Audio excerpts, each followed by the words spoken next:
So I am just over 3 days into my experience here at Glasgow Film Festival 2025, and let me give you a brief run through of the films I've seen in person. So the first film I saw was Brief History of a Family, and that was a really interesting Chinese film looking at the one-child policy and how families dealt with that afterwards. And yeah, it was given Saltburn vibes, but better, I would say. That was then followed by Daniela Forever.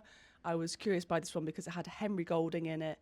However, it just didn't work for me. It was an interesting concept, but I don't think it pulls it off. Then I watched The Luckiest Man in America. I wasn't familiar with the story, but it was a really entertaining 90-minute watch. We then headed over to GFT for The End, where not only did I get to speak to George Mackay, but we also got to see his latest film, The End, starring himself and Tilda Swinton, and it's a apocalyptic, satirical musical about the end of the world. So yeah, it sounds bizarre, and it is, and I really liked it, and I'll be doing a full review on that film. Then yesterday I watched Bob Trino Likes It, which was the first film of the festival that made me cry my heart out. This was just a lovely film and had all the emotions. Contrasted with that, I watched Ebony and Ivory, which you'd think is a biopic.